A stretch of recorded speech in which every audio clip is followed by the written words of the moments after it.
ಸೃಷ್ಟಿ, ಹೆಣ್ಣೆಂದರೆ ಪ್ರಕೃತಿ, ಹೆಣ್ಣೆಂದರೆ ಮಾತೆಯರು, ಹೆಣ್ಣೆಂದರೆ ದೇವತೆಗಳು.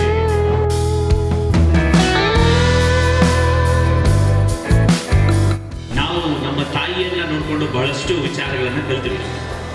ಒಂದು ತಾಳ್ಮೆ, ಎರಡನೇದು ಹೇಗೆ ಕುಟುಂಬವನ್ನು ನಿಭಾಯಿಸ್ತಾರೆ ಅನ್ನೋದು, ಮೂರನೇದು ಸಮಸ್ಯೆಗಳು ಎದುರಾದಾಗ ಅದಕ್ಕೆ ಪರಿಹಾರಗಳನ್ನ ಹೇಗೆ ಕಂಡುಕೊಳ್ತಾರೆ, ಜೊತೆಗೆ ಶಿಸ್ತು, ಸಮಯ ಪಾಲನೆ. ಇದಿಷ್ಟು ನಮ್ಮ ತಾಯಿಯರಲ್ಲಿ ನಾವು ನೋಡಿದ್ದೀವಿ ಅಂದ್ರೆ ನೀವೆಲ್ಲರೂ ಕೂಡ ಅವರ ಅಂಶನೇ.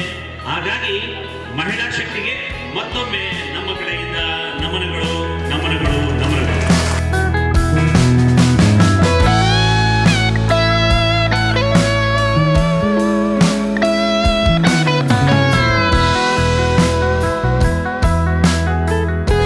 ಇಲ್ಲಿ ನಮ್ಮನ್ನ ನಾವು ಸೆಲ್ಫ್ ಪ್ರೈಸ್ ಮಾಡ್ಕೊಳ್ಳೋದು ಇಟ್ಕೊಳ್ಬಾರ್ದು. ಯಾವತ್ತು ಇವಾಗ ಜಾಸ್ತಿ ಆಗ್ಬಿಟ್ಟಿದೆ. ಅದರಲ್ಲಂತೂ ಸೋಷಿಯಲ್ ಮೀಡಿಯಾದಲ್ಲಿ ಕೇಳೋಗೆ ಇಲ್ಲ, ನಾನು ಹಂಗೆ, ನಾನು ಹಿಂಗೆ, ನಾನು ಹಂಗೆ, ನೀನು ಸರಿ ಇಲ್ಲ, ಇದೇ ಥರ ಹೋಗ್ತಾರೆ. ಇಲ್ಲ, ನಾನು ಅಲ್ಲ, ನಮ್ಮ ಸಮಾಜ, ನೀನು ಅಲ್ಲ ನಾವು ಅನ್ನೋ ಭಾವನೆ ಬರಬೇಕು.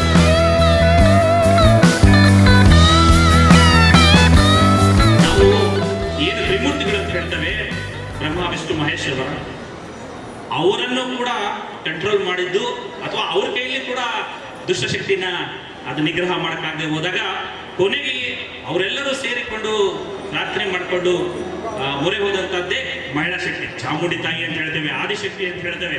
ಆದಿಶಕ್ತಿಯ ಸ್ವರೂಪಗಳೇ ಇಲ್ಲಿ ಇರ್ತಕ್ಕಂಥ ನೀವೆಲ್ಲರೂ ಕೂಡ ಬ್ಯೂಟಿಷಿಯನ್ ಮಹಿಳೆಯರು, ನಮ್ಮ ಮಹಿಳಾ ಶಕ್ತಿ.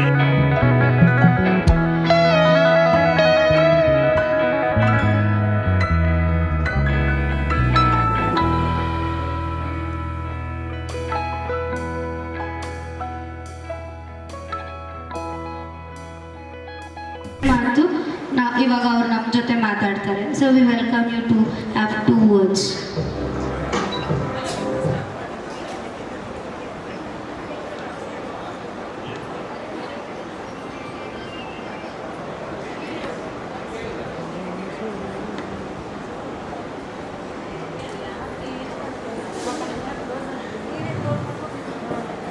ಎಲ್ಲ ಮಹಿಳಾ ಶಕ್ತಿಗೆ ನಮ್ಮ ಸಮುದಾಯ ಟಿವಿಯ ವತಿಯಿಂದ ಮೊದಲನೇದಾಗಿ ನಮಸ್ಕಾರಗಳು. ನಾನು ನಿಮ್ಮ ಆತ್ಮೀಯ ಸಹೋದರ ಅಂಜನ್ ಕುಮಾರ್ ಅಂತ, ಸಮುದಾಯ ಟಿವಿಯ ಸಂಸ್ಥಾಪಕ ಮತ್ತು CEO, ಪ್ರಧಾನ ಸಂಪಾದಕರು ಆಗಿದೆ. ಇವತ್ತು ವಿಶ್ವ ಮಹಿಳಾ ದಿನಾಚರಣೆ ಹಮ್ಮಿಕೊಂಡಿದ್ದಾರೆ. ಜೊತೆಗೆ ಪ್ರಶಸ್ತಿ ಪ್ರದಾನ ಕಾರ್ಯಕ್ರಮ ಹಾಗೂ ಗಣ್ಯರನ್ನ ಸನ್ಮಾನಿಸುವ ಕಾರ್ಯಕ್ರಮ, ಜೊತೆಗೆ ಬಹಳಷ್ಟು ಕಲಾವಿದರಿಗೆ, ನೃತ್ಯಗಾರರಿಗೆ, ಪ್ರತಿಭಾವಂತರಿಗೆ ವೇದಿಕೆಯನ್ನು ಕಲ್ಪಿಸ್ತಾ ಇದ್ದಾರೆ. ಇವತ್ತು ಮಹಿಳೆಯರಿಗೆ ಸಂಬಂಧಪಟ್ಟಂತಹ ಕಾರ್ಯಕ್ರಮ ನಮಗೆ ಬಹಳ ಅಚ್ಚುಮೆಚ್ಚು. ಕಾರಣ ಏನಕ್ಕೆ ಅಂದರೆ ನಾವು ಬಹಳ ಭಾವುಕರಾಗ್ತೇವೆ.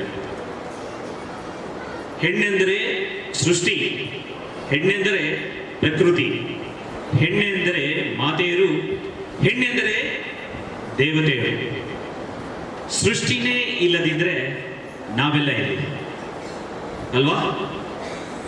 ತಾಯಿಯಾಗಿ ನಮಗೆ ಜನ್ಮ ನೀಡ್ತಾರೆ, ಹಾಗೆ ತಂಗಿಯರಾಗಿ, ಅಕ್ಕಂದಿರಾಗಿ ನಮ್ಮನ್ನ ಸಲಹುತ್ತಾರೆ.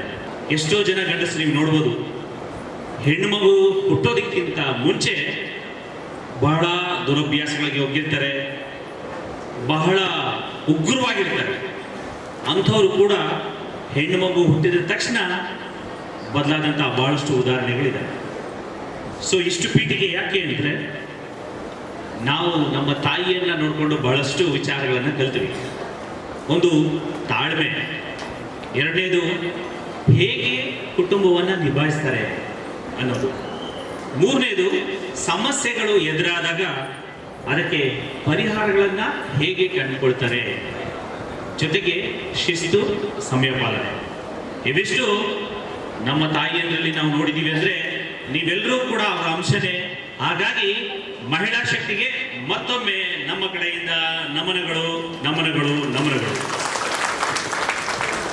ಇನ್ನು ನಮ್ಮ ಅಖಿಲ ಕರ್ನಾಟಕ ಮಹಿಳಾ ಬ್ಯೂಟಿಷಿಯನ್ಸ್ ಮಾಲೀಕರು ಮತ್ತು ಕಾರ್ಮಿಕರುಗಳ ಒಕ್ಕೂಟ ಇದೆಯಲ್ಲ, ಈ ಸಂಸ್ಥೆಯು ಕೂಡ ನಮಗೆ ಒಂದು ಸಹೋದರ ಸಂಸ್ಥೆ ಅಂತ ಹೇಳ್ತಾ ಇದ್ವಿ, ಸಹೋದರಿಯರ ಸಂಸ್ಥೆ ಅಂತ. ಇದು ಪ್ರಾರಂಭ ಆದಾಗಲಿಂದ ಕೂಡ ನಮ್ಮ ಸಮುದಾಯ ಟಿವಿ ಒಟ್ಟಿಗೆ ಅಂಜನ್ ಕುಮಾರ್ ಆದ ನಾನು ಒಟ್ಟೊಟ್ಟಿಗೆ ಪ್ರಾರಂಭದ ಹಂತದಿಂದ ಹಿಡಿದು ಇವತ್ತು ಬಹಳ ಉತ್ತಮ ಮಟ್ಟದಲ್ಲಿ ಕೀರ್ತಿಯ ಶಿಖರಕ್ಕೆ ಏರ್ತಾ ಇದೆ. ಅಂತಹ ಸಮಯದವರೆಗೂ ಒಟ್ಟಿಗೆ ಇರೋದು ಬಹಳ ಹೆಮ್ಮೆ ಅನಿಸ್ತಿದೆ.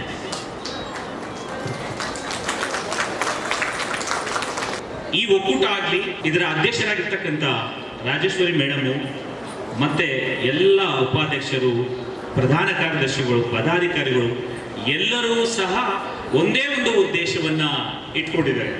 ಏನಪ್ಪ ಅದು ಅಂದ್ರೆ, ಆರ್ಥಿಕವಾದಂಥ ಸಬಲತೆ ನಿಮ್ಮಲ್ಲಿ ಬರಬೇಕು, ಜೊತೆಗೆ ಸರ್ಕಾರಕ್ಕೂ ಕೂಡ ನಿಮ್ಮ ಸೇವೆಯ ಮಹತ್ವ ತಿಳಿಬೇಕು. ಸಾಮಾನ್ಯವಾಗಿ ಎಲ್ಲ ಕ್ಷೇತ್ರಗಳಲ್ಲೂ ಕೂಡ ಕೆಲಸ ಮಾಡೋರಿಗೆ ಅದರದೇ ಆದಂಥ ನೋವು, ನಲಿವು ಎಲ್ಲ ಇರ್ತವೆ. ಆದರೆ ಮುಖ್ಯವಾಗಿ ಸರ್ಕಾರದಲ್ಲಿ ಕೆಲಸ ಮಾಡುವವರಿಗೆ ಹೆಚ್ಚಿನ ಅನುಕೂಲಗಳು, ಸರ್ಕಾರದಲ್ಲಿ ಕೆಲಸ ಮಾಡುವವರನ್ನು ಹೊರತುಪಡಿಸಿ ಖಾಸಗಿಯಾಗಿ ಏನೇ ಕೆಲಸ ಮಾಡಿದ್ರು ಕೂಡ ಅಲ್ಲಿ ಅನುಕೂಲಗಳ ಕೊರತೆ ಇರ್ತದೆ, ಜೊತೆಗೆ ಸಾಮಾಜಿಕ ಅಭದ್ರತೆ ಕಾಣುತ್ತೆ. ಅದರಲ್ಲಿ ಮುಖ್ಯವಾಗಿ ಬ್ಯೂಟಿಷಿಯನ್ ವೃತ್ತಿ ಇದೆಯಲ್ಲ, ಇದು ಬಹಳ ಸಮಾಜಕ್ಕೆ ಬೇಕಾಗಿರುವಂತಹದ್ದು. ಇವತ್ತು ಸಮಾಜದಲ್ಲಿ ನಾವೆಲ್ಲರೂ ಕೂಡ ನಾಗರಿಕರಾಗಿ ಕಾಣಿಸ್ಕೊಳ್ತೀವಿ ಅಂದ್ರೆ ನಮ್ಮ ಕೇಶ, ನಮ್ಮ ಏನು ಮುಖಚರ್ಯೆ ನಾವು ಕಾಣಿಸ್ಕೊಳ್ಳೋದು, ನಮ್ಮ ಬಟ್ಟೆ ಬರೆ ನಮ್ಮನ್ನ ಸುಂದರಗೊಳಿಸಿ ಕೊಡುವಂತಹ ಒಂದು ಶ್ರೇಷ್ಠವಾದ ಕಲೆ ಆಧಾರಿತ ವೃತ್ತಿ ಅಂದ್ರೆ ಬ್ಯೂಟಿಷಿಯನ್ ವೃತ್ತಿ. ಅಂಥ ಕ್ಷೇತ್ರದಲ್ಲಿ ಅಭದ್ರತೆ ಎದ್ದು ಕಾಣಿಸ್ತಾ ಇತ್ತು. ಸಾಮಾಜಿಕ ಅಭದ್ರತೆ ಇದ್ದಾಗ ಆ ಒಂದು ವೃತ್ತಿ ಬಹಳ ದೊಡ್ಡ ಮಟ್ಟದಲ್ಲಿ ದೀರ್ಘಕಾಲವಾಗಿ ಮುಂದುವರಿಯಲ್ಲ. ಅದಕ್ಕೆ ರಾಜೇಶ್ವರಿ ಮೇಡಮ್ ಅವರು ಅವರೆಲ್ಲ ಸಮಿತಿಯನ್ನು ಸೇರಿಸಿಕೊಂಡು ಈ ಒಂದು ಅಖಿಲ ಕರ್ನಾಟಕ ಮಹಿಳಾ ಬ್ಯೂಟಿಷಿಯನ್ಸ್ ಮಾಲೀಕರು ಮತ್ತು ಕಾರ್ಮಿಕರುಗಳ ಒಕ್ಕೂಟವನ್ನು ಸ್ಥಾಪನೆ ಮಾಡಿ ಆವತ್ತಿಂದಲೂ ಕೂಡ ಮಹಿಳೆಯರನ್ನ ಸಂಘಟಿಸೋದು, ಹಾಗೆ ಅವರಿಗೆ ಉತ್ತಮವಾದಂಥ ತರಬೇತಿಯನ್ನು ನೀಡೋದು, ಮುಖ್ಯವಾಗಿ ಗ್ರಾಮೀಣ ಪ್ರದೇಶಗಳಲ್ಲಿ ಇರ್ತಕ್ಕಂಥ ಹೆಣ್ಣು ಮಕ್ಕಳಿಗೆ ಹೆಚ್ಚಿನ ತರಬೇತಿ ಜ್ಞಾನವನ್ನು ನೀಡಿ ಮತ್ತೆ ಅವರಿಗೆ ಸವಲತ್ತುಗಳನ್ನು ಕೊಡಿಸಿ, ಇದಲ್ಲದೆ ಏನೇನು ಸರ್ಕಾರದಿಂದ ಸವಲತ್ತುಗಳಿದ್ದಾವೆ ಎಲ್ಲವನ್ನು ಕೂಡ ತರಿಸ್ಕೊಡುವಂಥ ಪ್ರಯತ್ನ ಮಾಡ್ತಾ ಇದ್ದಾರೆ.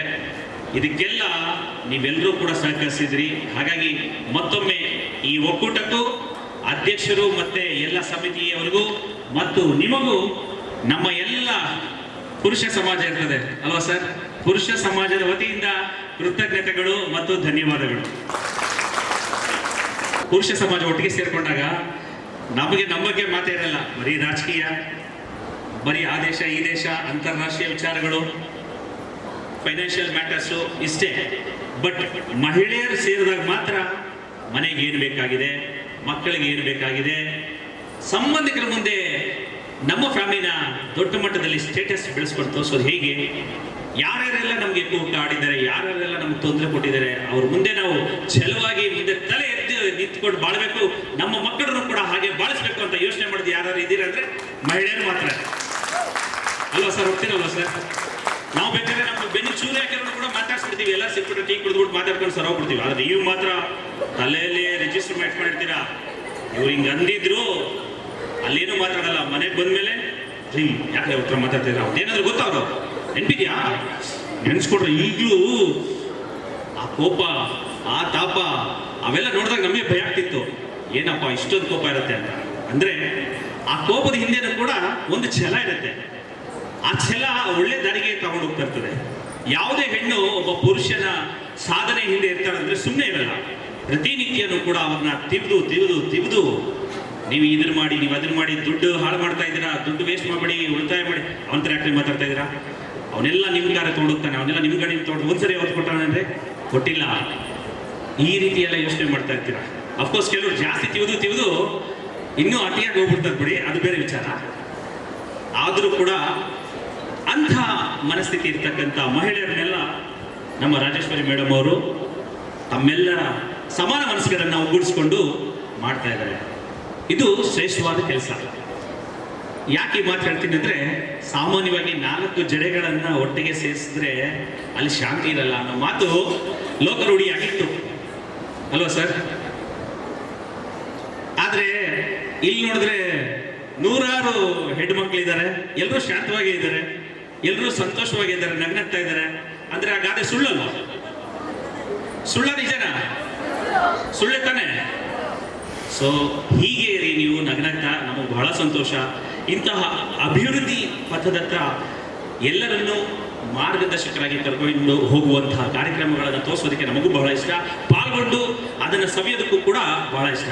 ನೀವೀಗಾಗಲೇ ನೋಡಿದ್ರಿ ಹೆಣ್ಮಕ್ಳು ಎಷ್ಟು ಚೆನ್ನಾಗಿ ನೃತ್ಯ ಮಾಡಿದ್ರು, ಎಷ್ಟು ಚೆನ್ನಾಗಿ ಹಾಡಾಡ್ತಾರೆ, ಅದೆಲ್ಲ ಕೂಡ ನೋಡೋದು ಸುಂದರವಾಗಿರುತ್ತೆ.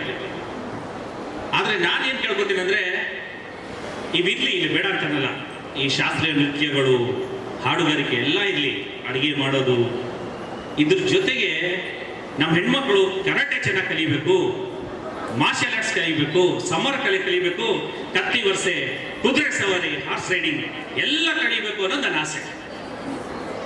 ಆಸೆ ಅನ್ನೋದಕ್ಕಿಂತ ಈಗಿನ ಕಾಲಕ್ಕೆ ಅವಶ್ಯಕತೆ. ಯಾಕೆಪ್ಪ ಅಂದ್ರೆ ಪುರುಷ ಪ್ರಧಾನ ಸಮಾಜದಲ್ಲಿ, ನಾನು ಪುರುಷನಾಗಿ ಹೇಳ್ತೇನೆ, ಇದು ಹೆಣ್ಮಕ್ಳು ಮಾಡೋಂಗಿಲ್ಲ, ಬರೀ ಗಂಡಸರು ಮಾತ್ರ ಮಾಡಬೇಕು ಅಂತ ಒಂದು ಚೌಕಟ್ಟು ಮಾಡ್ಕೊಂಡಿದ್ರು. ಆ ಚೌಕಟ್ಟಿನಲ್ಲೇ ಬದುಕ್ತಾ ಇವತ್ತು ಹೆಣ್ಮಕ್ಳು ಸವಾಲಿನ ಒಂದು ವೃತ್ತಿಯಲ್ಲಿ ತೊಡಗಿಸ್ಕೊತಾ ಇದ್ದೀರಾ. ನೀವು ಕೂಡ ಗಂಡಸರಿಗೆ ಸರಿ ಸಮಾನವಾಗಿ ದುಡಿತೀರಿ, ಓಡಾಡ್ತೀರಿ, ಮನೆಯನ್ನು ನಿಭಾಯಿಸ್ತೀರಿ, ವೃತ್ತಿಯನ್ನು ನಿಭಾಯಿಸ್ತೀರಿ. ಇವೆರಡನ್ನೂ ಕೂಡ ಚಾಕಚಕ್ಯತೆಯನ್ನು ನಿಭಾಯಿಸಿಕೊಂಡು ಆರ್ಥಿಕವಾದಂತಹ ಉಳಿತಾಯಗಳನ್ನು ಮಾಡ್ಕೊಂಡು ಬರ್ತಿರ್ತೀರಿ. ಇಂತಹ ಸಂದರ್ಭದಲ್ಲಿ ನಿಮ್ಮ ಒಂದು ಏನು ಪೀಳಿಗೆ ಇತ್ತು, ಹಿಂದಿನ ಪೀಳಿಗೆ, ಆವಾಗ ಸಮಾಜ ಹೆಣ್ಣು ಮಕ್ಕಳಿಗೆ ಹೆಚ್ಚಿದಂಥ ಗೌರವ ಕೊಡ್ತಿತ್ತು. ಆದರೆ ಈಗಿನ ಕಾಲದಲ್ಲಿ ಮಾಧ್ಯಮದವರಾಗಿ ನಾನು ಹೇಳ್ತಾ ಇದ್ದೀನಿ, ಬಹಳಷ್ಟು ಕಡೆ ಹೆಣ್ಣು ಮಕ್ಕಳಿಗೆ ತೊಂದರೆ ಕೊಡುವಂಥ ದುಷ್ಟಶಕ್ತಿಗಳು ರೆಡಿ ಆಗ್ತಾ ಇರ್ತವೆ. ಅವ್ರನ್ನ ಮೆಟ್ಟಿ ನಿಲ್ಲಬೇಕು ಅಂದ್ರೆ ನಮ್ಮ ಹೆಣ್ಣುಮಕ್ಕಳು ಕೂಡ ಶಕ್ತಿಯಲ್ಲೂ ಕೂಡ ಹೆಚ್ಚಾಗಿರ್ಬೇಕು, ಶೌರ್ಯದಲ್ಲೂ ಕೂಡ ಹೆಚ್ಚಾಗಿರ್ಬೇಕು. ನಮ್ಮ ಮನೆಗಳಲ್ಲೂ ಕೂಡ, ನಿಮ್ಮ ಮನೆಗಳಲ್ಲೂ ಕೂಡ ಕಿತ್ತೂರು ರಾಣಿ ಚೆನ್ನಮ್ಮ, ಒನಕೆ ಓಬವ್ವ, ಈ ರೀತಿಯಾದಂತಹ ಮಹಿಳಾ ಶೌರ್ಯ ಭರಿತ ರಾಣಿಯರು ಹುಟ್ಟಬೇಕು ಅನ್ನೋದು ನನ್ನ ಮಹದಾಸೆ. ಇನ್ನು ನಿಮ್ಮ ಬಗ್ಗೆ ಹೇಳ್ತಾ ಹೋದ್ರೆ, ಇವತ್ತು ನಾವೇನಾದ್ರೂ ಸಮಾಜದಲ್ಲಿ ಘನತೆ ಗೌರವದಿಂದ ಬದುಕ್ತಾ ಇದ್ವಿ ಅಂದ್ರೆ ನಮ್ಮ ತಂದೆ ತಾಯಿಯೇ ಕಾರಣ ಆಗಿರ್ತಾರೆ. ಅದರಲ್ಲಿ ಮುಖ್ಯವಾಗಿ ತಾಯಿಯಾದವರು ನಮಗೆ ಜನ್ಮ ನೀಡಿ, ನಮಗೆ ಅವರ ಎದೆ ಹಾಲನ್ನು ಉಣಿಸಿ, ನಮ್ಮನ್ನ ಅವರ ರಕ್ತದ ಅಮೃತವನ್ನು ನಮಗೆ ಕೊಡಿಸಿ ಇವತ್ತು ನಾವು ಕೂಡ ಸದೃಢವಾಗಿ ನಿಂತ್ಕೊಳ್ಳೋ ಥರ ಆರೋಗ್ಯವನ್ನು ಕೊಟ್ಟಿರ್ತಾರೆ. ಆ ಋಣನ ಏನೇ ದುಡ್ಡು ಕೊಟ್ಟರು, ನಾವು ಏನೇ ಅವರಿಗೆ ಕಾರ್ಯಗಳು ಮಾಡಿದ್ರು, ಏನೇ ಸನ್ಮಾನ ಮಾಡಿದ್ರು ಕೂಡ ಅದನ್ನ ತೀರಿಸ್ಕೊಳ್ಳೋಕೆ ಸಾಧ್ಯ ಇದೆ. ಹಾಗಾಗಿ ಬಹಳಷ್ಟು ಹೇಳ್ಬೇಕನ್ಸುತ್ತೆ, ಬಟ್ ಸಮಯದ ಅಭಾವ ಇರ್ತದೆ.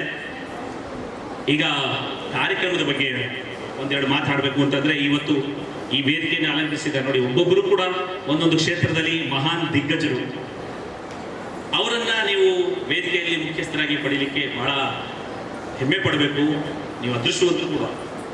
ನಾವು ಕೂಡ ಅವರೊಂದಿಗೆ ವೇದಿಕೆಯನ್ನ ಹಂಚ್ಕೊಳ್ಳೋದಕ್ಕೆ ಬಹಳ ಸಂತೋಷ ಪಡ್ತೀವಿ. ಸರ್, ತುಂಬ ಸಂತೋಷ ನೀವೆಲ್ಲ ಈ ವೇದಿಕೆಗೆ ಬಂದಿದ್ದು. ಮ್ಯಾಮ್, ನಿಮಗೂ ಕೂಡ ಅಷ್ಟೇ ಬಹಳ ಧನ್ಯವಾದಗಳು ಬಂದಿದ್ದಕ್ಕೆ ವೇದಿಕೆಗೆ. ನಾನು ಯಾಕೆ ಧನ್ಯವಾದ ಈಗಲೇ ಹೇಳ್ತಾ ಇದ್ದೀನಿ ಅಂದರೆ, ಇದು ನಮ್ಮ ಸೋದರ ಸಂಸ್ಥೆ ಅಂತ ಹೇಳ್ಬಿಟ್ಟಿದ್ವಲ್ಲ, ಸಹೋದರಿಯರ ಸಂಸ್ಥೆ. ಸೊ ನಮ್ಮ ಸಂಸ್ಥೆಯಿಂದ ನಾವು ಹೇಳಬೇಕಲ್ವಾ. ಹಾಗಾಗಿ ರಾಜೇಶ್ವರಿ ಮೇಡಮ್ ಹೇಳಿದ್ರು, ಉಷಾ ಮೇಡಮ್ ಹೇಳಿದ್ರು, ಯಾರು ಈ ಪದಾಧಿಕಾರಿಗಳು ಹೇಳಿದ್ರು, ನಮ್ಮ ಅಕ್ಕ ತಂಗಿರು ಹೇಳ್ದಂಗೆ. ಹಾಗಾಗಿ ನಮ್ಮ ಒಂದು ತವರು ಮನೆ ಹೆಣ್ಮಕ್ಳು ಅಂತ ಅಂದ್ಕೊಂಡೆ, ನಮ್ಮ ಎಲ್ಲ ತವರು ಮನೆ ಹೆಣ್ಮಕ್ಳ ಪರವಾಗಿ ವೇದಿಕೆಯಲ್ಲಿ ಅಲಂಕರಿಸಿರ್ತಕ್ಕಂಥ ಎಲ್ಲ ಗಣ್ಯರಿಗೆ ಮತ್ತೊಮ್ಮೆ ಜೋರಾದ ಚಪ್ಪಾಳೆ ತಟ್ಟುವುದರ ಮುಖಾಂತರ ಹೃತ್ಪೂರ್ವಕವಾದ ಸ್ವಾಗತವನ್ನು ಕೋರೋಣ. ಈ ಕಾರ್ಯಕ್ರಮದ ಬಗ್ಗೆ ನಮ್ಗೆ ರಾಜೇಶ್ವರಿ ಮೇಡಮ್ ಹೇಳಿದಾಗ ನಮಗೇನು ಹೊಸದನಿಸಿಲ್ಲ. ಯಾಕಂದ್ರೆ ನಾವು ನೋಡಿದೀವಿ, ಅವ್ರು ಕಷ್ಟಪಟ್ಟಿದ್ದು ನೋಡಿದೀವಿ, ಬಹಳ ಕಷ್ಟಪಟ್ಟಿದ್ದಾರೆ, ಬಹಳ ಏಟುಗಳು ತಿಂದಿದ್ದಾರೆ, ಬಹಳಷ್ಟು ಆರೋಪಗಳನ್ನು ಎದುರಿಸಿದ್ದಾರೆ, ಆಮೇಲೆ ದುಡ್ಡು ಕಳ್ಕೊಂಡಿದ್ದಾರೆ, ತನುಮನ ಧನ ಆಕೃತಿ ಅಂತಾರ ಆ ರೀತಿ ಎಲ್ಲ ಮಾಡಿದ್ದಾರೆ. ಇವತ್ತಿಗೂ ಕೂಡ ನಿಮಗೆ ನಗುನಗನಂತ ಕಾಣಿಸ್ಕೊಳ್ಳುವಂಥ ಅವರ ಒಂದು ಮುಖದ ಹಿಂದೆ ಬಹಳಷ್ಟು ನೋವುಗಳಿರ್ತವೆ. ಟೀಕೆಗಳು, ಆರೋಪಗಳು, ವ್ಯವಸ್ಥೆ ಸರಿ ಇಲ್ಲ ಅನ್ನೋದನ್ನ ವ್ಯಂಗ್ಯ ಮಾಡೋದ್ರಿಂದ ಹಿಡಿದು ದುಡ್ಡು ಕಾಸಲ್ಲಿ ಅನುಮಾನದಿಂದ ನೋಡೋದು, ಇವೆಲ್ಲ ಚಾಲೆಂಜಸ್ ಫೇಸ್ ಮಾಡ್ಕೊಂಡು ಮುಂದೆ ನಿಂತ್ಕೊಳ್ತಾರಲ್ಲ, ಅವ್ರನ್ನೇ ನಾವು ಹೀರೋ ಹೀರೋಯಿನ್ ಅಂತ ಕರೀಬೇಕು. ಸಿನಿಮಾದಲ್ಲಿ ಹೀರೋ ಹೀರೋಯಿನ್ನು ಅಲ್ಲ, ಅವರು ಆಕ್ಟರ್ಸ್ ಮಾತ್ರ. ನಾನು ಕೂಡ ಸಿನಿಮಾ ಇಷ್ಟಪಡ್ತೇನೆ, ಆದರೆ ಇಂಥವ್ರನ್ನ ನಾವು ನಿಜವಾದ ಹೀರೋ ಹೀರೋಯಿನ್ ಅಂತ ಕರಿಬೇಕು. ಅವ್ರು ಈ ಕಾರ್ಯಕ್ರಮದ ಬಗ್ಗೆ ಹೇಳಿದಾಗ ಅವ್ರನ್ನೇ ಪರ್ಮಿಷನ್ ಕೇಳ್ಬಿಡ್ತಾ ಇದ್ದೀನಿ. ಯಾಕಂದ್ರೆ ಅಕ್ಕ ತಂಗಿರ ಅಂತ ಹೇಳ್ಬಿಟ್ಟು ಭಾಳ ಸಲಿಗೆ ತಗೋಬಿಟ್ರೆ ಆಮೇಲೆ ಬಂದಿರೋ ಗೆಸ್ಟ್ಗಳಿಗೆಲ್ಲ ವ್ಯವಸ್ಥೆ ಮಾಡಬೇಕಲ್ಲ, ಟೈಮಿಂಗು ಮ್ಯಾನೇಜ್ ಮಾಡಬೇಕಲ್ಲ, ಅದಕ್ಕೆ ಕೇಳ್ತಾ ಇದ್ದೇನೆ. ಸೊ ಈ ಕಾರ್ಯಕ್ರಮದ ಬಗ್ಗೆ ಹೇಳಿದಾಗ ಬಹಳ ಹೆಮ್ಮೆನೂ ಇತ್ತು, ಚೆನ್ನಾಗಿ ಮಾಡ್ತಾರೆ ಅಂತ ನಂಬಿಕೆ ಇತ್ತು. ಜೊತೆಗೆ ನಾವು ಕೂಡ ಜೊತೆಗಿರ್ತೀವಿ, ನಮ್ಮ ಕಾರ್ಯಕ್ರಮ ಇವರೆಲ್ಲ ನಮ್ಮ ಹೆಣ್ಮಕ್ಳು ಅಂತ. ಅವರ ಒಂದು ಪ್ರತಿಯೊಂದು ಮಾತಿನ ಹಿಂದೆ ಬಹಳಷ್ಟು ಸದುದ್ದೇಶ ಇರುತ್ತೆ, ಯಾವುದೇ ಕಲ್ಮಶ ಇರಲ್ಲ. ನೋಡಿ, ಬಂದಾಗಲೂ ಅಷ್ಟೇ ವೆಲ್ಕಮ್ ಮಾಡ್ತಾರೆ, ಎಷ್ಟೊತ್ತಾದ್ರೂ ನಿಲ್ತಾರೆ, ಎಷ್ಟಾದ್ರೂ ಕೂಡ ಪ್ರಾಮುಖ್ಯತೆ ಕೊಡ್ತಾರೆ. ಜೊತೆಗೆ ಕುಟುಂಬವನ್ನು ನಮ್ಮ ಹೆಣ್ಮಕ್ಳು ಮಸಿ ನೋಡ್ದಲ್ಲ, ಅವರು ಅದ್ಭುತವಾಗಿ ಆ್ಯಕ್ಟಿಂಗ್ ಎಲ್ಲ ಮಾಡ್ತಾ ಇದ್ದಾರೆ. ಜೊತೆಗೆ ಏನೇನೋ ಹೊಸ ಹೊಸ ಚಟುವಟಿಕೆಗಳು ನಾವೇ ಕೇಳಿದ್ದೀವಲ್ಲ, ಏನೋ ಅದೆಲ್ಲ ಕೇಳೋದಕ್ಕೆ ಭಾಳ ಸಂತೋಷ ಆಗುತ್ತೆ. ನಮ್ಮ ಹೆಣ್ಮಕ್ಳು ಈ ರೀತಿ ಸ್ವತಂತ್ರದಿಂದ ಸ್ವಾವಲಂಬಿಗಳಾಗಿ ಮುಂದೆ ಬರಬೇಕು ಅನ್ನೋದು ನಮ್ಮ ಕನಸಿನ ಆಸೆ. ಇಂಥ ಒಂದು ಅದ್ಭುತವಾದಂತಹ ಒಂದು ದಿನವನ್ನ ಪ್ರತಿನಿತ್ಯ ನೋಡಲಿಕ್ಕೆ ದೇವರು ನಮಗೆ ಅವಕಾಶ ಮಾಡಿಕೊಟ್ರೆ ಇನ್ನೂ ಎಷ್ಟು ಚೆನ್ನಾಗಿರುತ್ತೆ ಅನ್ನೋ ಮಹಾದಾಸೆ ನನಗೆ. ಅದು ಈಡೇರಲಿ ಅಂತ ಭಾವಿಸ್ತಾ ಈ ಒಂದು ಕಾರ್ಯಕ್ರಮಕ್ಕೆ ಮುಖ್ಯ ಅತಿಥಿಗಳಾಗಿ ಬಹಳಷ್ಟು ಜನ ಬಂದಿದ್ದಾರೆ. ಸೊ ಮೊದಲನೇದಾಗಿ ನಮ್ಮ ಮೇಡಮ್ ಅವರು ವಕೀಲರು ಇದ್ದಾರೆ, ಸುಧಾ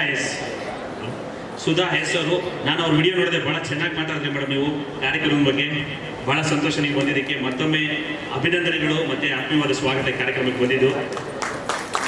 ಜೋರ ಚಪ್ಪಳಿ ತಟ್ಟೆ. ಯಾಕಂದ್ರೆ ನಾಳೆ ದಿನ ನಿಮಗೆ ಕಾನೂನು ಸಲಹೆ ಬೇಕು, ಕಾನೂನು ನೆರವು ಬೇಕು ಅಂದ್ರೆ ಬಹಳಷ್ಟು ಫೀಸ್ಗಳು ಕೊಡೋದು ತಪ್ಪತ್ತೆ ಬೇರೆಯವ್ರನ್ನಾದ್ರೆ, ಹೌದಲ್ವ? ಆಮೇಲೆ ಏನಾದ್ರು ಹೆಚ್ಚು ಕಡಿಮೆ ಆಗಿ ಗಲಾಟೆಗಳಾದಾಗ, ಏನೋ ಸಂಬಂಧಗಳಲ್ಲಿ ಆಸ್ತಿ ಅಂತಸ್ತು ವಿವಾದಗಳಾದಾಗ ಬಹಳ ದುಡ್ಡು ಖರ್ಚು ಮಾಡೋದು ತಪ್ಪತ್ತೆ. ಯಾಕಂದ್ರೆ ನಮ್ಗೆ ಆತ್ಮೀಯರು ಇರ್ತಾರಲ್ಲ, ಅವರಿಗೆ ವೇದಿಕೆಗೆ ಅಲಂಕರಿಸಿದ್ದಕ್ಕೆ ಮತ್ತೊಮ್ಮೆ ಅಭಿನಂದನೆಗಳು, ಸ್ವಾಗತವನ್ನು ಕೋರ್ತಾ ಇದ್ದೇವೆ. ಹಾಗೆ ಮತ್ತೊಬ್ಬರು ನಮ್ಮ ಆತ್ಮೀಯರು, ಇತ್ತೀಚೆಗೆ ನನಗೆ ಪರಿಚಯ ಆದರೂ ಕೂಡ ಪಾರ್ವತಿ ಮೇಡಮ್ ಮುಖಾಂತರ, ರಾಜೇಶ್ವರಿ ಮೇಡಮ್ ಮುಖಾಂತರ, ಆದರೆ ನಮಗೆ ಏನೋ ಎಷ್ಟೋ ವರ್ಷಗಳ ಅನುಬಂಧ ಏನೋ, ಅವರು ಕೂಡ ನಮ್ಮ ಮನೆಯ ಹೆಣ್ಮಗಳಾಗಿ ನಮಗೆ ಭಾವನೆ ಆಗುತ್ತೆ. ಅವ್ರ ಬಗ್ಗೆ ಹೇಳಬೇಕಂದ್ರೆ ಸಾಕಷ್ಟು ಇದ್ದಾವೆ, ಅದ್ರ ಸಮಯ ಸಾಲಲ್ಲ. ಆದರೂ ಎರಡೇ ಸಾಲ ಹೇಳ್ತೀನಿ. ಹೆಣ್ಣಂದ್ರೆ ಪ್ರಕೃತಿ ಅಂತ ಹೇಳಿದ್ವಿ, ಹೆಣ್ಣು ಜನ್ಮದಾತೆ ಹೇಳ್ತೇವೆ. ಇವತ್ತೆಲ್ಲ ನಾವೆಲ್ಲರೂ ಕೂಡ ಏನು ಎದೆ ಉಬ್ಬಿಸ್ಕೊಂಡು ನಿಲ್ತೇವೆ ಎಷ್ಟು ಸದೃಢವಾಗಿ ಅಂದರೆ, ಆ ತಾಯಂದರು ನಮಗೆ ಕೊಟ್ಟಂತಹ ಪ್ರಾಣ ಭಿಕ್ಷೆ ಇವತ್ತು ನಾವು ಇಷ್ಟು ಆರೋಗ್ಯವಾಗಿ ಎತ್ಕೊಳ್ತೇವೆ, ಮಾತನಾಡ್ತೇವೆ, ಕೆಲಸ ಮಾಡ್ತೇವೆ. ಆದರೆ ಅಂತಹ ಪ್ರಕೃತಿ ಮಾತೆಯ ಸ್ವರೂಪಕ್ಕೂ ಕೂಡ ಒಮ್ಮೊಮ್ಮೆ ದೇವರು ಲೋಪಗಳನ್ನು ನೀಡುತ್ತಾರೆ. ಪ್ರಕೃತಿನೇ ಲೋಪಕ್ಕೆ ಒಳಗಾದಾಗ ಅದನ್ನು ಸರಿಪಡಿಸೋದು ಯಾರು? ಅವರೇ ನಮ್ಮ ವೈದ್ಯರಾಗಿರ್ತಕ್ಕಂಥ ಸಂಧ್ಯಾಗೌಡ. ಪ್ರತಿಯೊಬ್ಬರಿಗೂ ಕೂಡ ಸಂತಾನ ಅಂದರೆ ಬಹಳ ಪ್ರೀತಿ. ಅದರಲ್ಲಂತೂ ನಮ್ಮ ಹೆಣ್ಣು ಮಕ್ಕಳಿಗೆ ಸಂತಾನ ಆಗದೆ ಹೋದ್ರೆ ಅತ್ತೆನೂ ಬಿಡಲ್ಲ, ಮಾವನೂ ಬಿಡಲ್ಲ, ಸಂಬಂಧಿಕರು ಬಿಡಲ್ಲ. ಸೊ ಅಂಥ ಒಂದು ಸಮಸ್ಯೆಗಳನ್ನ ಕೆಲವ್ರ ಹತ್ರ ಹೇಳ್ಕೊಳಕ್ಕಾಗಲ್ಲ, ಅಥವಾ ಕೆಲವು ಲೋಪಗಳು ಅನ್ನೋದಕ್ಕಿಂತ ಕೆಲವೊಂದು ವೈದ್ಯಕೀಯವಾದಂತಹ ಒಂದು ಜ್ಞಾನದ ಕೊರತೆ ಇರುತ್ತೆ. ಅಂಥ ಕೊರತೆಯನ್ನು ನೀಗಿಸಿ ಇವತ್ತು ಪ್ರಖ್ಯಾತ ಪ್ರಸೂತಿ ತಜ್ಞೆ ಅಂತ ಕರಿತೀವಿ ನಾವು. ಆದರೆ ನಮ್ಮ ಆವಾಗಲೇ ಮಿಸ್ ಹೇಳಿದ್ರು, ಬಹಳಷ್ಟು ಅವರು IVF ಮತ್ತೆ ಫರ್ಟಿಲಿಟಿ ಎಕ್ಸ್ಪರ್ಟು, ಹಾಗೆ ಹೀಗೆ ಅಂತ ಎಲ್ಲಾನು ಸೇರಿಸಿ ನಮ್ಮ ಹೆಮ್ಮೆಯ ಪ್ರಸೂತಿ ಪ್ರಜ್ಞಾತ ತಜ್ಞೆ ನಮ್ಮ ಶ್ರೀಮತಿ ಸಂಧ್ಯಾಗೌಡ ಅವರು. ಮತ್ತೊಮ್ಮೆ ಅವರಿಗೆ ಜೋರ ಚಪ್ಪಾಳೆ ತಟ್ಟೋದ್ರ ಮುಖಾಂತರ ನಾವು ಸ್ವಾಗತಿಸೋಣ. ಇವತ್ತು ಕೂಡ ಅವರು ನಾನು ತಿಳಿದ ಮಟ್ಟಿಗೆ ಎರಡು ಶಸ್ತ್ರಚಿಕಿತ್ಸೆ ಮುಗಿಸಿ 4 ಜನ ಮಕ್ಕಳಿಗೆ ಈ ಪ್ರಪಂಚವನ್ನು ತೋರಿಸಿ ಬಂದಿದ್ದಾರೆ. ಅಂದರೆ ಆ ಹೆಣ್ಣು ಮಕ್ಕಳಿಗೆ ಡೆಲಿವರಿ ಮಾಡಿ ಬಂದಿದ್ದಾರೆ. ಇಬ್ಬರು ಬೆಡ್ ಮೀನ್ಸ್ ಅಂತ ಯಾವುದಮ್ಮ ಡಬಲ್ ಬೊನಾನ್ಸಾ ನೋಡಿ. ಒಂದು ಮಗು ಇದ್ರೆ ಸಾಕು ಅಂತ ಸಂತೋಷ ಪಡುವಂಥ ಕಾಲದಲ್ಲಿ ಅದು ತೊಂದರೆಯಾಗಿ ನೊಂದ್ಕೊಳ್ತಾ ಇರುವಂತಹ ದಂಪತಿಗಳಿಗೆ ಇಬ್ಬರಿಬ್ಬರು ಡಬಲ್ ಬೊನಾನ್ಸಾ ಕೊಟ್ಬಿಟ್ರೆ ಅವರ ದೇವರಂತ ಕರೀತಾರೆ ಇಲ್ವ? ಅಂತ ದೇವರ ಜೊತೆ ನಾವು ಇದ್ದೀವಿ ಇವತ್ತು. Thank you so much ma'am ಬಂದಿದ್ದಕ್ಕೆ. ಹೀಗೆ ನಗ್ನಾಗ್ತಾ ಇದೆ, ನೀವು ಇನ್ನೂ ಆರೋಗ್ಯವಾಗಿದ್ದು ಎಲ್ಲರ ಮನೆಗಳಲ್ಲಿ ದೀಪ ಬೆಳಗ್ತಾರೆ ಅಂತ ಮತ್ತೊಮ್ಮೆ ಕೇಳ್ಕೊತೇವೆ. ಹಾಗೆ ನಮ್ಮ ಆತ್ಮೀಯರಾಗಿರ್ತಕ್ಕಂಥ ಪಾರ್ವತಿ ಮೇಡಮ್ ಹೇಳಬೇಕು ಅಂತಂದರೆ ಇನ್ನೂ ಸಾಕಷ್ಟು ಪೇಜ್ಗಳು ಹೇಳಬೇಕು, ಇನ್ನು ಟೈಮ್ ಸಾಲತ್ತೋ ಇಲ್ಲ ಗೊತ್ತಿಲ್ಲ. ಯಾಕೆಂದರೆ ಇವತ್ತು ಏನು ಈ ಒಕ್ಕೂಟ ಚೆನ್ನಾಗಿ ಆಗ್ತಾ ಇದೆ, ಹಾಗೆ ನಮ್ಮ ಸಮುದಾಯ ಟಿವಿಯಿಂದ ನಾವು ಬಹಳಷ್ಟು ಒಳ್ಳೆ ಕೆಲಸಗಳಲ್ಲಿ ಹೋಗಿ ಪಾಲ್ಗೊಂಡು ಓಡಾಡ್ತಾ ಇದ್ದೇವೆ. ಅದರ ಹಿಂದಿನ ಶಕ್ತಿಗಳಲ್ಲಿ ಮತ್ತೊಂದು ಶಕ್ತಿ ನಮ್ಮ ಪಾರ್ವತಿ ಮೇಡಮ್. ಯಾವುದೇ ಒಂದು ಕಾರ್ಯಕ್ರಮ ಮಾಡಬೇಕು ಅಂತಂದ್ರೆ ಮುಂದೆ ನಿಲ್ತಾರೆ. ಆಹ್ವಾನ ಪತ್ರಿಕೆ ತಯಾರಿ ಮಾಡೋದ್ರಿಂದ ಹಿಡಿದು, ರೂಪುರೇಷೆಗಳು ಹಾಕೋದ್ರಿಂದ ಹಿಡಿದು, ಅತಿಥಿಗಳನ್ನು ಹೋಗಿ ಕರೆಯೋದ್ರಿಂದ ಹಿಡಿದು ಎಲ್ಲದಕ್ಕೂ ಮುಂದೆ ನಿಲ್ತಾರೆ. ಆದರೆ ನಾನು ಭಾಳಷ್ಟು ಸರಿ ಯೋಚನೆ ಮಾಡ್ತಾ ಇರ್ತೀನಿ ಮೇಡಮ್, ನೀವು ಈ ಎಲ್ಲ ಕಾರ್ಯಕ್ರಮಕ್ಕೂ ಹೋಗ್ತೀರಾ, ಮಾಡ್ತೀರಾ, ತಿರುಗಾಡ್ತಿರ್ತೀರಾ. ಆ ಟೈಮಲ್ಲಿ ನಿಮ್ಮ ಪಾರ್ಲರ್ದು ಬಿಸ್ನೆಸ್ ಕಡಿಮೆ ಆಗಿ ನಿಮ್ಮ ದುಡ್ಡು ಲಾಸ್ ಆಗುತ್ತೆ ಅಂತ ಬೇಜಾರಾಗಲ್ವಾ? ನೋಡಿ, ಇದೇ ಅವ್ರ ಗ್ರೇಟ್ನೆಸ್. ಆಗಲ್ಲ ಅಂತ ಹೇಳ್ತಿದ್ದಾರೆ ಅಂದ್ರೆ ಆಗ್ತಾ ಇದ್ರು ಕೂಡ ಸಮಾಜಕ್ಕೆ ಒಳ್ಳೇದಾಗತ್ತಲ್ಲ, ನಮ್ಮ ಹೆಣ್ಮಕ್ಳಿಗೆ ಒಳ್ಳೇದಾಗತ್ತಲ್ಲ, ಹಾಗಾಗಿ ನಾನು ಹೋಗ್ತೀನಿ ಮಾಡ್ತೀನಿ ಅಂತ ಹೇಳ್ತಾರೆ. ಅವ್ರಿಗೂ ಕೂಡ ನಾವು ಆತ್ಮೀಯವಾದ ಸ್ವಾಗತವನ್ನು ಕೊರೋಣ, ಒಂದು ಚಪ್ಪಾಳೆ ತಟ್ಟಿಟ್ಟು ಅಭಿನಂದಿಸೋಣ. ಹಾಗೆ ನಮ್ಮ ವಕೀಲ್ ಸರ್, ನನಗೆ ರಾಜೇಶ್ವರಿ ಮೇಡಮ್ ಎಷ್ಟು ಸರಿ ಹೇಳಿದ್ರು ಲೆಕ್ಕನೇ ಇಲ್ಲ, ಬಹಳಷ್ಟು ಸರಿ ಹೇಳಿದ್ರು ಸರ್ ನಿಮ್ಮ ಹಾಗೆ ಅಂತ ಹೇಳಿದ್ದಾರೆ. ಮತ್ತೆ ನಿಮಗೂ ಕೂಡ ಅನುಕೂಲ ಆಗುತ್ತೆ ಅವ್ರ ಕಡೆಯಿಂದ. ಅಷ್ಟು ಜ್ಞಾನವಂತರು, ನಮ್ಮ ಟ್ರಸ್ಟ್ಗೂ ಕೂಡ ಎಷ್ಟೋ ನೀವು ಮಾಡ್ತಾ ಇದ್ದೀರಾ, ಕೈಯಿಂದ ಮಾಡ್ತಾ ಇದ್ರಿ, ಸರ್ಕಾರದಿಂದ ಬಹಳಷ್ಟು ನಿಮ್ಗೆ ಅನುಕೂಲಗಳು ಸಿಗ್ತವೆ, ಅನುದಾನಗಳು ಸಿಗ್ತವೆ ಅಂತೇಳಿ ಬಹಳ ಮುತುವರ್ಜಿಯಿಂದ ಹೇಳ್ತಾರೆ ಸರ್. ಬಹಳ ಸಂತೋಷ ಆಗುತ್ತೆ ಅಂತ ಹೇಳ್ತಿದ್ರು. ಅವ್ರು ಅಷ್ಟು ಹೇಳ್ತಿದ್ದಾರೆ ಅಂದರೆ ಅದೇ ನಮ್ಮ ಸರ್ಟಿಫಿಕೇಟ್, ಕಾಂಟ್ಯಾಕ್ಟ್ ಸರ್ಟಿಫಿಕೇಟ್. ನೀವು ಹೇಳಿದ್ರೆ ನಮಗೆ ಮುಗ್ದಾಯ್ತು. ಅದಕ್ಕೆ ಸರ್ ನೀವು ಇನ್ಮೇಲೆ ಅಫಿಷಿಯಲ್ ಕಾನೂನು ಸಲಹೆಗಾರರು ಸರ್ ಸಮುದಾಯ ಟಿವಿಗೆ ನಿಮ್ಮ ಸಹಕಾರ ಇರಲಿ. ಯಾಕಂದರೆ ಬೇರೆಯವರು ಹೆಚ್ಚಿಗೆ ಫೀಸ್ ಕೊಟ್ಟು ನಾವೆಲ್ಲ ಹೈರ್ ಮಾಡ್ಕೊಳಕ್ಕಾಗಲ್ಲ. ಆಗತ್ತಾ? ನಮ್ಮ ಆತ್ಮೀಯರೇ ಇಷ್ಟು ತಜ್ಞರೆಲ್ಲ ನಮಗೆ ಸಿಗ್ತಾರಂದ್ರೆ ಭಾಳ ಸಂತೋಷ ಆಗುತ್ತಲ್ಲ sir. We welcome you to the event sir. Thank you so much for coming. ಎಲ್ಲರೂ ಕೂಡ ಇನ್ನೊಂದ್ಸರಿ ಜೋರ ಚಪ್ಪಾಳೆ ತಟ್ಬಿಡಿ. ಪುರುಷರು ಬಂದು ಮಹಿಳೆಯರ ಕಾರ್ಯಕ್ರಮ ನಿಂತು ನಾವಿದ್ದೀವಿ ನಿಮ್ಮ ಜೊತೆಗೆ ಅಂತ ಹೇಳ್ತಾರಲ್ಲ, ಅದಕ್ಕಿಂತ ಶಕ್ತಿ ಏನ್ ಬೇಕು? ಹಾಗೆ ಇದೇ ಕಾರ್ಯಕ್ರಮಕ್ಕೆ ನಮ್ಮ ಪಟ್ಟಾಭಿ ಸರ್ ಅಂದ್ರೆ ಇವರಿಗೆಲ್ಲರಿಗೂ ಬಹಳ ಇಷ್ಟ, ನಿಮಗೂ ಕೂಡ ಇಷ್ಟ. ಏನಕ್ಕೆ? ಕಾಸ್ಮೆಟಿಕ್ಸ್ ಅಲ್ವಾ? ಕಾಸ್ಮೆಟಿಕ್ಸ್ ಎಲ್ಲನೂ ಕೂಡ ಅನುಕೂಲ ಮಾಡ್ಕೊಡೋಂಥವ್ರು ಪಟ್ಟಾಭಿ ಸರ್. ಬಂದ ತಕ್ಷಣ ಅದೇ ನಗುಮುಖದಲ್ಲಿ ಮಾತಾಡ್ಸೋರು, ಕುಂತರು, ಕಾರ್ ಬಿಟ್ಬಿಟ್ಟು ಬರ್ತೀನಿ, ಪಾರ್ಕ್ ಮಾಡ್ಬಿಟ್ಟು ಬರ್ತೀನಿ ಅಂತ ಹೋದ್ರು, ಬಂದರು. ಭಾಳ ಸಜ್ಜನರು, ಭಾಳ ನಗ್ನಗ್ತಾ ಮಾತಾಡ್ತಾ ಇರ್ತಾರೆ. ಅಂಥವ್ರನ್ನೂ ಕೂಡ ಭಾಳ ಸ್ಮಾರ್ಟ್ ಇದ್ದೀರಾ ಮೇಡಮ್ ನೀವು, ಒಬ್ಬರದವರು ಒಳ್ಳೊಳ್ಳೆ ಕ್ಷೇತ್ರದವ್ರನ್ನ ಯಾರ್ಯಾರಿಂದ ನಿಮ್ಮ ಮಹಿಳೆಯರಿಗೆ ಅನುಕೂಲಗಳಾಗ್ತವೆ ಸದಸ್ಯರಿಗೆ ಅಂಥವ್ರನ್ನೇ ಆಯ್ಕೆ ಮಾಡಿ ತರಿಸಿದ್ದೀರಾ. ನಿಜವಾಗ್ಲೂ ಗ್ರೇಟ್. ಕಾಸ್ಮೆಟಿಕ್ಸ್ಗೂ ಕೂಡ ಅಷ್ಟೇ. ಎಷ್ಟೋ ಜನ ಇವತ್ತು ಆಸ್ತಿ ಮಾರ್ಕೊಂಡು ಕಾಸ್ಮೆಟಿಕ್ಸ್ಗಳನ್ನ ಮೇಂಟೈನ್ ಮಾಡಬೇಕಾದ್ರೆ ಅಷ್ಟು ಬೆಲೆ ಮಾಡ್ತಾ ಇದೆ. ಯಾಕಂದರೆ ಉತ್ತಮ ಗುಣಮಟ್ಟದ ಕಾಸ್ಮೆಟಿಕ್ಸ್ ಎಲ್ಲ ಸಿಗಬೇಕು ಅಂತಂದರೆ ಅಂಥ ಒಬ್ಬ ಇವರೇ ಮಹಿಳೆಯರು ನಮ್ಗೆ ಸಿಕ್ಬಿಟ್ರೆ ನಮ್ಗೆ ಸಂತೋಷ ಅಲ್ವಾ? ಮತ್ತೊಮ್ಮೆ ಪಟ್ಟಾಭಿ ಸರ್ಗೆ ಚಪ್ಪಾಳೆ ತಟ್ಟೋದ್ರ ಮುಖಾಂತರ ಅವರಿಗೆ ಈ ಕಾರ್ಯಕ್ರಮಕ್ಕೆ ಬಂದಿದ್ದಕ್ಕೆ ಅಭಿನಂದನೆಗಳು ಸಲ್ಲಿಸೋಣ. ಇನ್ನು ಯಾರ ಬಗ್ಗೆ ಹೇಳಬೇಕು? ಒಬ್ಬರಲ್ಲ ಇಬ್ಬರಲ್ಲ, ಎಲ್ಲ ನಿಂತಿದ್ದಾರೆ ನೋಡಿ. ಇಲ್ಲೆಲ್ಲ ನಮ್ಮ ನಕ್ಷತ್ರಗಳು ಅಂತ ಹೇಳ್ಬೋದು. ಈ ಒಕ್ಕೂಟದ ಅಧ್ಯಕ್ಷರಾಗಿರ್ತಕ್ಕಂಥ ರಾಜೇಶ್ವರಿ ಮೇಡಮ್ ಅವ್ರಿಗೆ, ಮೇಡಮ್ ನಿಮಗೂ ಕೂಡ ನಿಮ್ಮದೇ ಕಾರ್ಯಕ್ರಮ ಆದರೂ ಇವಾಗ ನಾನು ನಿಮ್ಮ ಸಹೋದರ ಆಗಿರೋದಕ್ಕಿಂತ ನಾನು ನಿಮಗೂ ಕೂಡ ಸ್ವಾಗತವನ್ನು ಕೊಡ್ತಾ ಇದ್ದೀನಿ. ಅಭಿನಂದನೆಗಳು. ಇಂಥ ಕಾರ್ಯಕ್ರಮಗಳನ್ನ ನೂರಾರಲ್ಲ ಸಾವಿರಾರು ಮಾಡ್ತಾ ಇದೆ ಅಂತ ಶುಭ ಹಾರೈಸ್ತೇವೆ. ಆಮೇಲೆ ಉಪಾಧ್ಯಕ್ಷರು ಮೇಡಮ್ ಅವರು ಅಷ್ಟೇ ಆವತ್ತಿಂದ ಇವತ್ತುವರೆಗೂ ಕೂಡ ಅವ್ರ ಜೊತೆಲೇ ಇದ್ದಾರೆ. ಹಾಗಾಗಿ ಮೇಡಮ್ ನೀವು ಅಷ್ಟೇ ಏನಾದ್ರು ಬೇಜಾರಾಗಿಲ್ವಾ? ಇಷ್ಟು ವರ್ಷಗಳಾಯ್ತಲ್ಲ ಮಾಡ್ತಾ ಬೇಜಾರು ಅನ್ಸಲ್ವಾ? ಏನಕ್ಕೆ ಇಷ್ಟೆಲ್ಲ ಮಾಡ್ಬೇಕು ನಾವು? ನಮ್ಮ ಬಾರ್ಲ ನಾವು ನೋಡ್ಕೊಂಡ್ರೆ ಆಗಲ್ಲ ಅಂತ ಅನ್ಸಲ್ವಾ? ಬೇಜಾರಾಗಲ್ಲ ನೋಡಿದ್ರಾ? ಅವ್ರಿಗೂ ಕೂಡ ಒಂದ್ಸರಿ ಚಪ್ಪಾಳೆ ತಕ್ಕೊಡಿ. ಇವರು ಹೀಗೆ ಅವ್ರ ಜೊತೆಗಿದ್ದು ಇನ್ನಷ್ಟು ಕಾರ್ಯಕ್ರಮ ಮಾಡಿದ್ರಿ. ಆಮೇಲೆ ನಮ್ಮ ಉಷಾ ಮೇಡಮ್ ಅವರು, ಲತಾ ಮೇಡಮ್ ಅವರು, ನಾವು ಅವ್ರನ್ನ ಯಾವಾಗಲೂ ಕೆಲಸದಲ್ಲೇ ನೋಡಿ ನಮಗೆ ಕನ್ಫ್ಯೂಸ್ ಆಗ್ಬಿಡ್ತದೆ. ಯಾವ ನೋಡಿದ್ರೆ ಆಕ್ಟಿವ್ ಆಗಿರ್ತೀರಲ್ಲ ಮೇಡಮ್. ಎಷ್ಟು ಗಂಟೆಗೆ ಬಂದಿದ್ರು? ಬೆಳಿಗ್ಗೆ 8 ಗಂಟೆಗೆ ಬಂದಿದ್ದಾರೆ ನೋಡಿ. 8 ಗಂಟೆಗೆ ಬಂದಿರೋದಕ್ಕಾದರೂ ಅವರ ತಾಳ್ಮೆಗೆ, ಅವ್ರ ಶ್ರಮಕ್ಕೆ, ಅವ್ರ ಪ್ರಯಾಣಕ್ಕೆ ಜೋರ ಚಪ್ಪಾಳೆ ತಟ್ಟಿ. ಆಮೇಲೆ ಇನ್ನೂ ಭಾಳಷ್ಟು ಜನ ಇದ್ದಾರೆ, ಯಾರು ಮಿಸ್ ಮಾಡ್ತೀನೋ ಗೊತ್ತಿಲ್ಲ. ಆಮೇಲೆ ಯಾರು ನನ್ನ ಬೇಸರ ಮಾಡ್ಕೋಬೇಡಿ, ನಮ್ಮ ತವ್ರ ಮನೆ ಹೆಣ್ಮಕ್ಳು ಅಂತ ಹೇಳ್ಬಿಟ್ಟಿದ್ದೀವಿ, ಅಲ್ಲಿ ಮುಗಿದೋಯ್ತು ಅಲ್ವಾ? ಆಮೇಲೆ ಇಲ್ಲಿ ಇದ್ದಾರೆ ನೋಡಿ ನಮ್ಮ ಡಾಲ್, ನಮ್ಮ ಮಸ್ಸಿ ಅವರು. ಅಲ್ಲೂ ಕೂಡ ಇನ್ನೊಂದು ಕಾರ್ಯಕ್ರಮದಲ್ಲೂ ಕೂಡ ಅಷ್ಟು ಅದ್ಭುತವಾಗಿ ನಿಭಾಯಿಸಿದ್ರು. ಇವತ್ತು ಕೂಡ ಬಂದ ತಕ್ಷಣವೇ ನಮಗೆ ಅವ್ರ ಧ್ವನಿಯಿಂದ ವೆಲ್ಕಮ್ಮು. ಆಮೇಲೆ ವೇದಿಕೆಯಲ್ಲಿ ನನ್ನಂತ ಓಡಾಡ್ಕೊಂಡು ಮಾಡಿದ್ಯಾ, ಚೆನ್ನಾಗಿ ಮಾಡುವ. ಇದೇ ಥರ ಕಾರ್ಯಕ್ರಮಗಳೆಲ್ಲನೂ ನಮ್ಮ ಜೊತೆ ಹಿಂಗೆ ಸಹಕಾರ ಕೊಡ್ತಾ ಇರಬೇಕು. ನಾವು ನಿಮ್ಮನ್ನು ಭಾಳಷ್ಟು ಕಾರ್ಯಕ್ರಮದಲ್ಲಿ ನೋಡಿ ಹೆಮ್ಮೆಯಿಂದ ನಮ್ಮ ಚಾನಲಲ್ಲೂ ತೋರಿಸೋ ಥರ ಆಗಲಿ ಅಂತ ಕೇಳ್ಕೊತೀವಿ, ಆಯಿತಾ? ಆಮೇಲೆ ಅವ್ರು ಭಾಳ ಸಂಗತಿ ಅಲ್ಲೇ ಕೂತ್ಕೊಂಡಿದ್ದಾರೆ ನೋಡಿ, ಸ್ಕ್ರೀನ್ ಹಿಂದೆ ಕುತ್ಕೊಂಡು ಇವ್ರನ್ನ ಮುಂದೆ ಬಿಟ್ಬಿಟ್ಟು ಅವ್ರು ಸುಮ್ಮನೆ ಸೈಲೆಂಟಾಗಿ ಕುತ್ಕೊಂಡಿದ್ದಾರೆ. ಟ್ರೆಡಿಷನಲ್ ಪುರುಷ ಅವರು. ತಲೆನೇ ಕಟ್ಸ್ಕೊಳ್ಳಲ್ಲ, ಅಲಂಕಾರ ಮಾಡ್ಕೊಳ್ಳಿ, ಏನು ಬೇಕೋ ಮಾಡ್ಕೊಳ್ಳಿ, ಇದ್ದೇ ಇದ್ದು ನಾವು ಸಪೋರ್ಟ್ ಮಾಡ್ತೀವಿ ಅಂತ. ಅವ್ರಿಗೂ ಕೂಡ ಅಭಿನಂದನೆ ಸಲ್ಲಿಸೋಣ. ಇಂಥವ್ರು ಇರಬೇಕು. ಗುಡ್. ಆಮೇಲೆ ಕಾರ್ಯಕ್ರಮಕ್ಕೆ ಛಾಯೆ ಸೇವೆ ಮಾಡಿ ಎಲ್ಲ ವೇದಿಕೆ ಅಲಂಕರಿಸಿ ಪ್ರತಿಯೊಂದು ಸಿಂಗರ್ಸಿ ಮಾಡಿದ್ರಿ. ಎಲ್ಲರಿಗೂ ಕೂಡ ಆತ್ಮೀಯವಾದ ಸ್ವಾಗತ, ಅಭಿನಂದನೆಗಳು. ಮುಖ್ಯವಾಗಿ ನೀವಿಲ್ಲದೆ ಹೋದರೆ ಕಾರ್ಯಕ್ರಮನೇ ಇಲ್ಲ. ಮಹಿಳಾ ಶಕ್ತಿ ಅಂತ ಆಗಲೇ ಹೇಳಿದ್ವಿ. ಮಹಿಳಾ ಶಕ್ತಿ ಅಂತಂದರೆ ಅದನ್ನು ವರ್ಣನೆ ಮಾಡೋಕ್ಕಾಗಲ್ಲ, ಅದಕ್ಕೊಂದು ಮಿತಿನೇ ಇಲ್ಲ. ನಾವು ಏನು ತ್ರಿಮೂರ್ತಿಗಳಂತ ಹೇಳ್ತೇವೆ, ಬ್ರಹ್ಮ ವಿಷ್ಣು ಮಹೇಶ್ವರ, ಅವರನ್ನು ಕೂಡ ಕಂಟ್ರೋಲ್ ಮಾಡಿದ್ದು, ಅಥವಾ ಅವ್ರ ಕೈಯಲ್ಲಿ ಕೂಡ ದುಷ್ಟಶಕ್ತಿನ ಅದು ನಿಗ್ರಹ ಮಾಡೋಕ್ಕಾಗದೆ ಹೋದಾಗ ಕೊನೆಗೆ ಅವರೆಲ್ಲರೂ ಸೇರಿಕೊಂಡು ಪ್ರಾರ್ಥನೆ ಮಾಡಿಕೊಂಡು ಮೊರೆ ಹೋದಂಥದ್ದೇ ಮಹಿಳಾ ಶಕ್ತಿ. ಚಾಮುಂಡಿ ತಾಯಿ ಅಂತ ಹೇಳ್ತೇವೆ, ಆದಿಶಕ್ತಿ ಅಂತ ಹೇಳ್ತೇವೆ. ಆದಿಶಕ್ತಿಯ ಸ್ವರೂಪಗಳೇ ಇಲ್ಲಿ ಇರ್ತಕ್ಕಂಥ ನೀವೆಲ್ಲರೂ ಕೂಡ ಬ್ಯೂಟಿಷಿಯನ್ ಮಹಿಳೆಯರು, ನಮ್ಮ ಮಹಿಳಾ ಶಕ್ತಿ. ತಮಗೂ ಕೂಡ ಈ ಕಾರ್ಯಕ್ರಮಕ್ಕೆ ಆತ್ಮೀಯವಾದ ಸ್ವಾಗತವನ್ನು ಕೊಡ್ತಾ ಇದ್ದೀವಿ. ಮತ್ತೆ ನಿಮ್ಮ ಪಾಲ್ಗೊಳ್ಳುವಿಕೆ ಹೀಗೆ ಇರಲಿ ಅಂತ ಅಭಿನಂದನೆ ಸಲ್ಲಿಸ್ತಾ ಇದ್ದೀವಿ. ಇನ್ನು ಯಾರು ಮಿಸ್ ಮಾಡಿದ? ಬಹಳ ಚೆನ್ನಾಗಿದೆ. ನನಗಂತೂ ಸಂತೋಷ ಆಯಿತು. ಹಾಲು ಕುಡಿದಷ್ಟು ಸಂತೋಷ ಅಂತಾರಲ್ಲ, ಹಾಗೆ ಎಲ್ಲರನ್ನೂ ಕವರ್ ಮಾಡಿದ್ವಿ ಅಂತ ಅನ್ಸುತ್ತೆ. ಯಾರಿಗಾದ್ರೂ ಬೇಜಾರಾಗಿರ್ಬೋದು ಅನ್ಸುತ್ತೆ, ಬಹಳಷ್ಟು ಮಾತಾಡಿದ್ದೀವಿ ಅಂತ. ಇಲ್ಲಿ ನಮ್ಮ ಬಗ್ಗೆ, ನಮ್ಮ ಸಮುದಾಯ ಬಗ್ಗೆ ನಾನು 1% ಮಾತಾಡಕ್ಕೆ ಹೋಗಲಿಲ್ಲ. ಇಲ್ಲಿ ನಮ್ಮನ್ನು ನಾವು ಸೆಲ್ಫ್ ಪ್ರೈಸ್ ಮಾಡ್ಕೊಳ್ಳೋದು ಇಟ್ಕೊಳ್ಬಾರ್ದು ಯಾವತ್ತು. ಇವಾಗ ಜಾಸ್ತಿ ಆಗ್ಬಿಟ್ಟಿದೆ.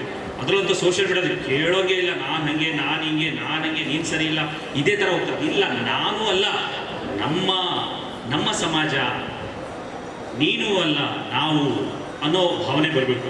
ಹಾಗಾಗಿ ನಿಮ್ಮೆಲ್ಲರ ಒಂದು ಸೇವೆಯನ್ನು ಸ್ಮರಿಸುವಂತಹ ವೇದಿಕೆ ಇದಾಗಬೇಕು. ಕೇವಲ ಮನೋರಂಜನೆ ಆಗದೆ ಈ ಒಕ್ಕೂಟದೊಂದಿಗಿನ ಒಡನಾಟ ಸರ್ಕಾರದವರೆಗೂ ಹೋಗಿ, ಸರ್ಕಾರದಿಂದ ಮುಂದಿನ ದಿನಗಳಲ್ಲಿ ಈಗಾಗಲೇ ಬಹಳಷ್ಟು ಯೋಜನೆಗಳು ಮಾಡ್ಕೊಂಡಿದ್ದಾರೆ.